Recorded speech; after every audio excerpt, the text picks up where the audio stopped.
Hey guys, welcome. This is Brad Krantz. Thanks so much for joining me here today on my Monday morning leadership.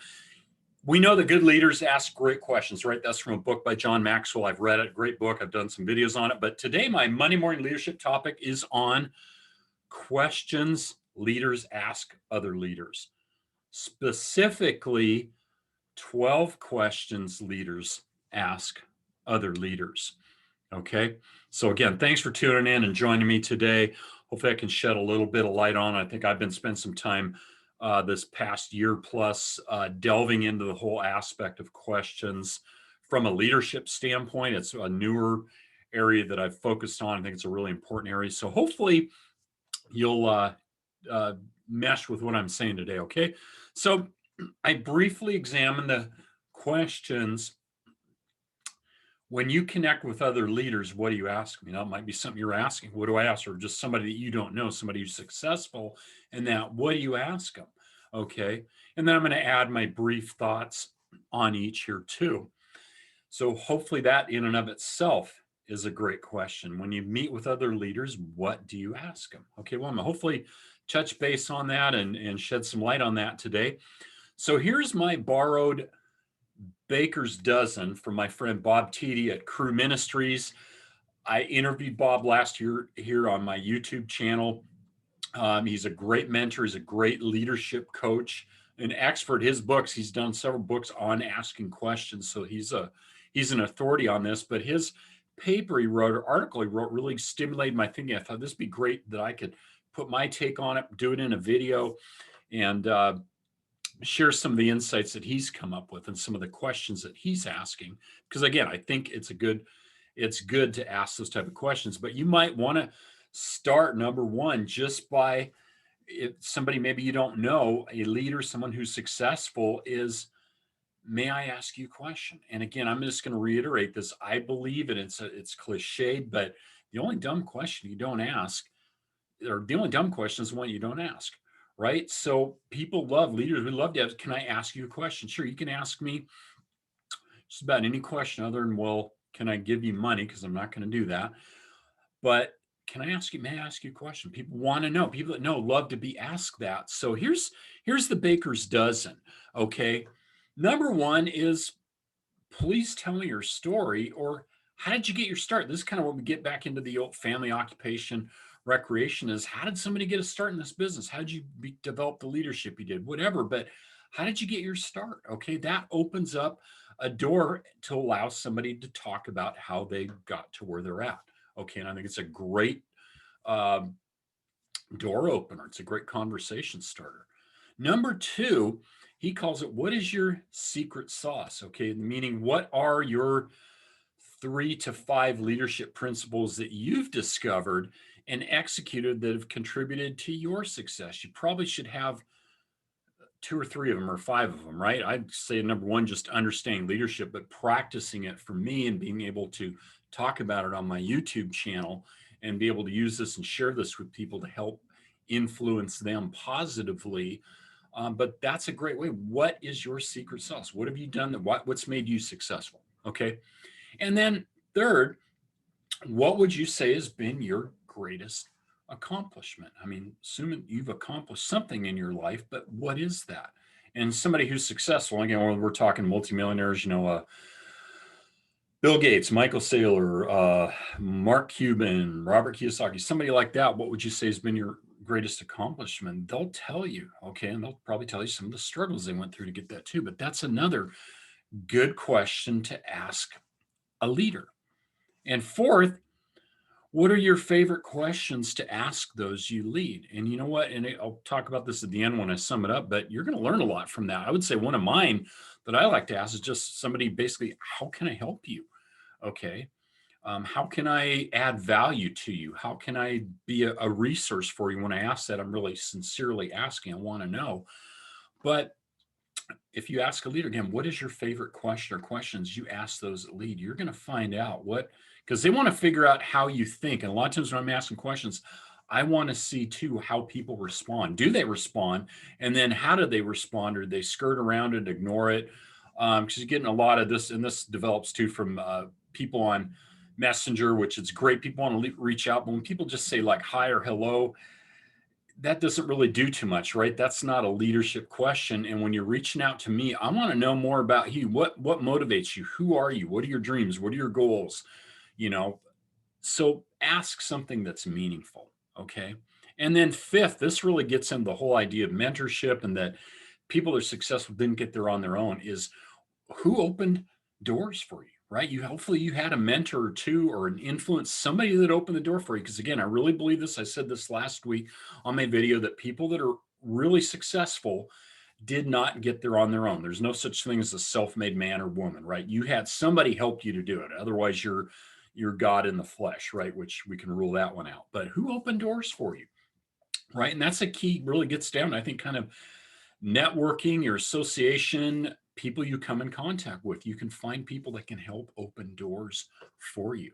And then six, again, Bob Tiede is a Christian. He's a leader at Cru Ministries.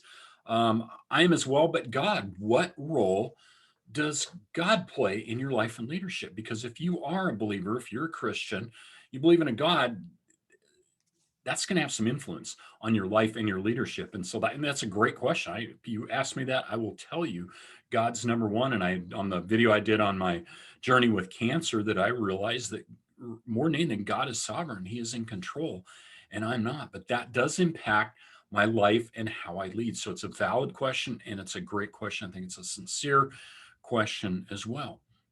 And number seven is, what has been your greatest failure? And what did you learn from it, right?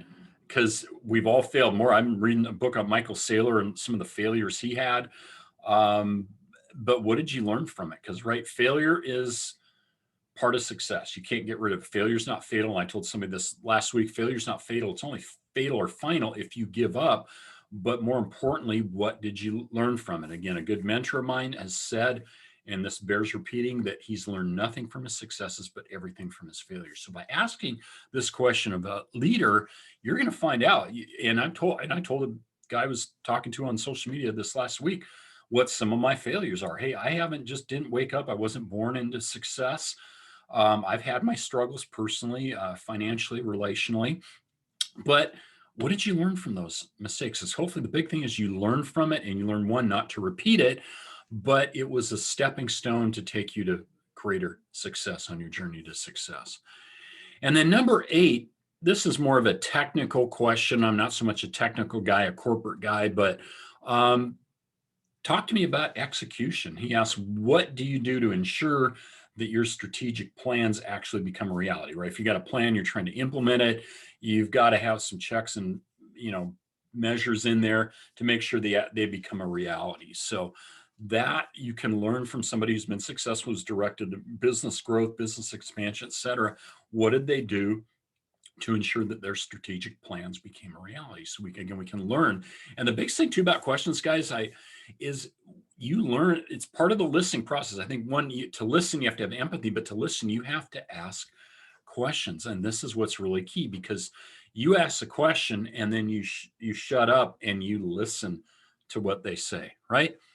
Number nine, family. And this is critical too. He talks about God, he talks about family, but what do you do to keep your family priority number one? I hope it is in your life, right? We can get sidetracked or overcome with the busyness of the world, pursuing success, all the material things, but assuming you do, but how do you keep your family priority number one? I would say for me, it was God, family, my health, and et cetera. But how do you keep your family number one on your journey to success, so you don't end up with, the breakups, the dysfunctional families, all that type of stuff? So very good question, because people are successful that have been married for a number of years, have kids and all that. You probably want to know what they've done to keep their family priority number one. Again, it helps you learn, so long on your and my path to success, we don't stumble into the same pits, the same mistakes, right? You can learn from other people by mistakes they've made, so you can hopefully avoid them. And that can help you to be more successful. Number 10 is, what do you do to take care of your staff or team, right? A good leader has to provide, encouragement, support and all that. But what do you do to take care of your staff or team? You'll find out. They'll tell you what they do. And again, you should probably take notes on that stuff too. Jot down what they do. To this, well, I've done this, this, and this, because it's important. If they have a strong staff, team, company, whatever, there's a reason why. And again, because everything rises or falls on leadership. So what do you do to take care of your staff or team? And then number 11 is, what are the keys to developing the next generations of leaders in your world?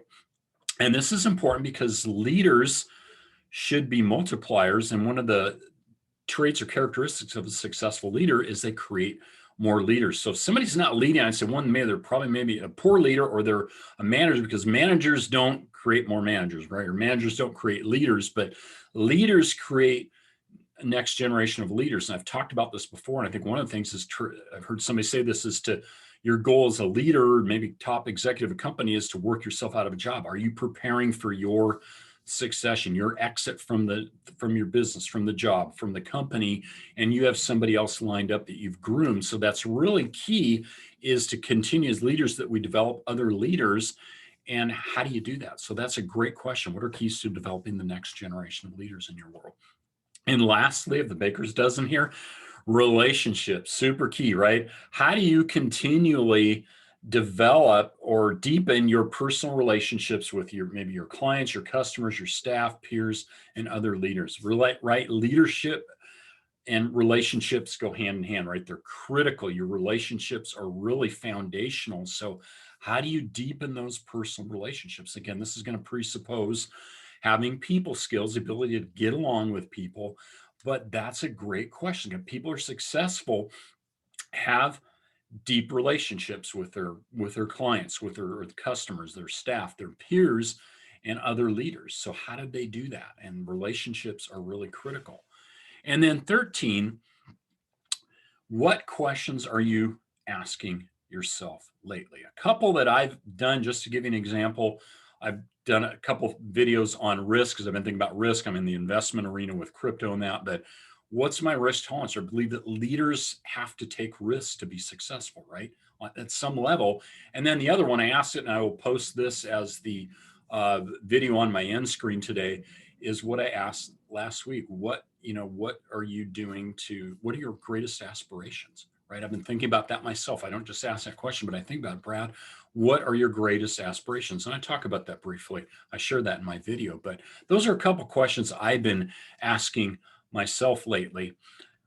And in closing, guys, I would love to hear your thoughts and answers to any of these questions. Did any one of these stick out? Is one that really got you thinking, got you to pause and just meditate on that? Again, I'd love to get your feedback on this, if it was helpful. And then what questions might you have that you would ask leaders? Okay. So in closing, here's just a few benefits of asking leaders questions, right? You're going to gain valuable insights. Okay. You're going to learn from them if you're listening, right? You ask questions and then shut up and you listen. And then the leader that you're interacting with is likely going to appreciate how your thoughtful questions, or in fact, you're asking them questions, actually provide an opportunity for them to explore more deeply their own thoughts, right? And then you almost always come away with a new friend because you've taken interest in them. That's a key there. That's people skills. You come away with a new friend because you've taken time to ask them a significant question, and hopefully have listened, or maybe asked additional questions, taken some notes on it too. And you've deepened your relationship with an old friend. Guys, thanks so much for watching today. Have an awesome Monday. Bye-bye.